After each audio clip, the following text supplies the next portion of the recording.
need to clarify that the DMV determines how vehicles are directed.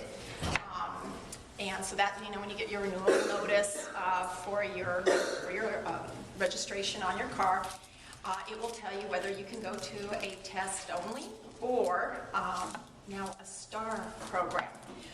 These are called directed vehicles, the ones that have to go to the STAR program. And these vehicles are actually DMV flag cars with high emissions profiles. So yes, if you have an older car, your car is being profiled, or cars that have patterns of failure. So if you look at your paperwork and you see your renewal notice and it says smog test required, you actually, out of the 5 designations, you can go to any 4 of them. So the first option would be a test and repair, and that would be just, simple, get your car smogged, they test it, it's certified, and you're on your way. The second one is the test and repair facility that, if your car did by chance fail smog, they're able to repair it for you, certify it, retest it, certify it, and get you on your way. But if your renewal notice states that you are a STAR station test only, then your car is marked. It has a possibility of high emissions. They have a history of it. You probably have failed smog before. So you can only go to a STAR only test facility.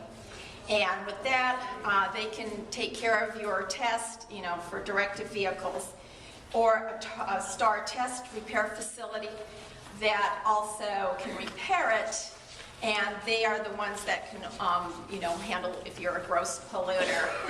With the STAR test and repair facility, they are also assist with the CAP program, which is the Consumer Assistance Program.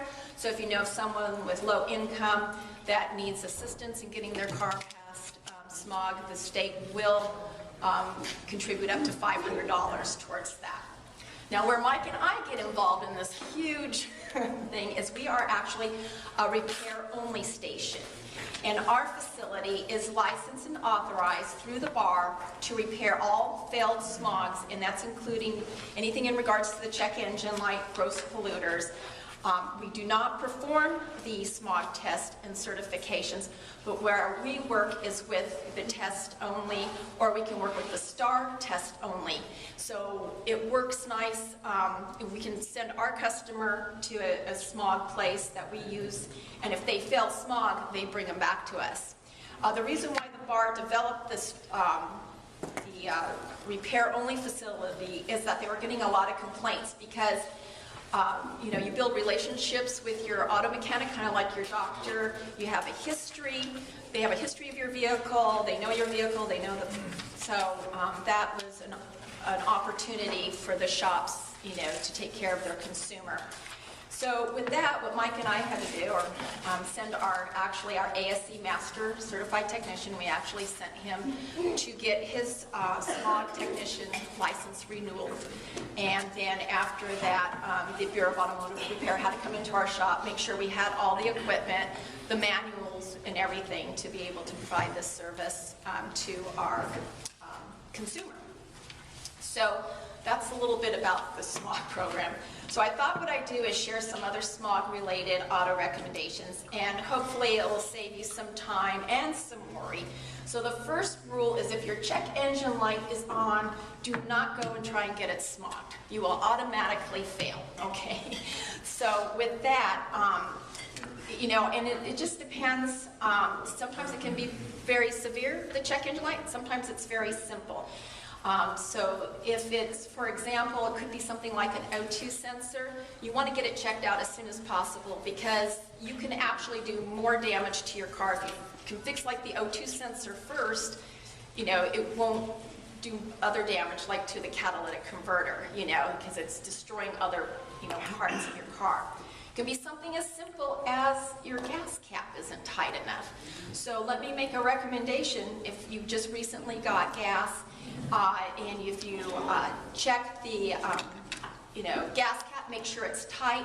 inspect it. Possibly the rubber around the gas cap is, worn, or, so you might want to replace it. I would recommend using, most of the time, a factory gas cap from the dealer. It seems that the aftermarket ones do not have, the aftermarket ones don't keep it sealed as tight. So that's, good to do that. All right. Okay, let's see here. So anyway, I thought I'd talk about when it's required for you to get a smog, and that's of course when the DMV tells you it's time to get your smog, depending on the make and model of your car. That's every 2 years.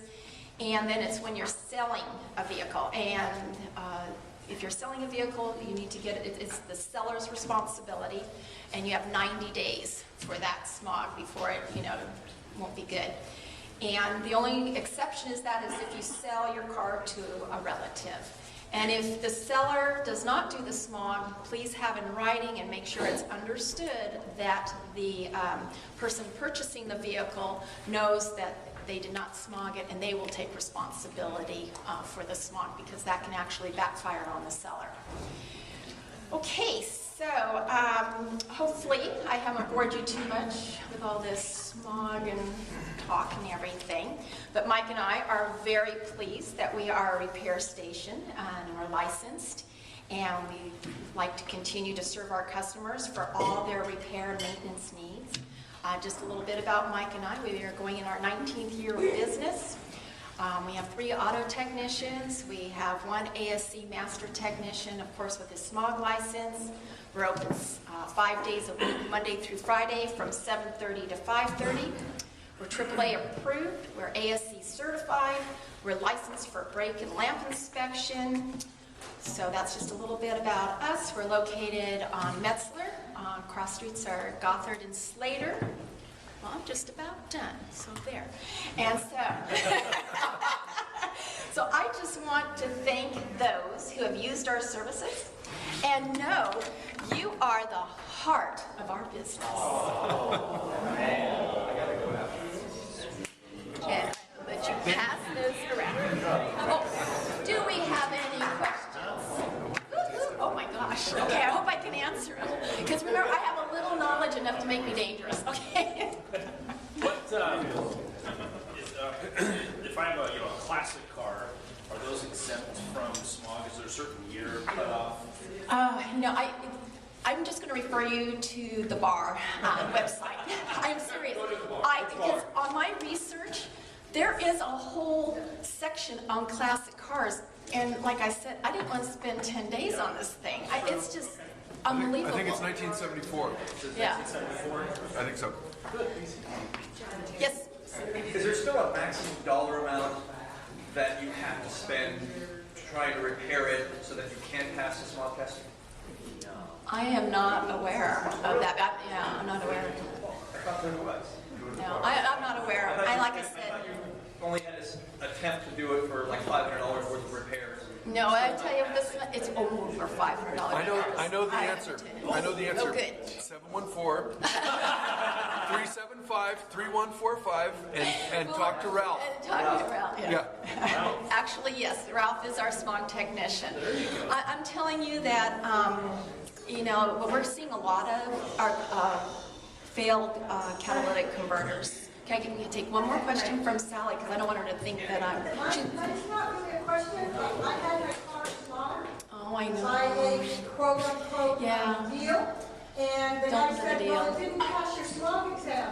And I said, okay, so how much is it going to cost me? It's going to cost you $200. I said, okay, I'll have to talk to my husband about that. So I immediately called Val. And I said, they said that my car doesn't pass smog. Can you check it for me? So they checked it. My car did not need to be, my car did pass smog, but it cost me what Val had to charge me to do that, and then I had to get it re-smog. So it cost me like $300 because of paying extra, because the person that I went to was not reputable. Exactly, and you got to be real careful with those deals, especially the test. and repair, especially if they're advertising that $29.95 smog. You're usually going to have some kind of repair, and what was sad with Sally, as an example, there was nothing wrong with her car. What they said, there was nothing wrong with it. We were able to get it smog, but it took so much inspection that we had to pay our technician to come to that conclusion, and it was baffling. We're going, what are they talking about? So, yeah, that All right, was... we're done. Okay.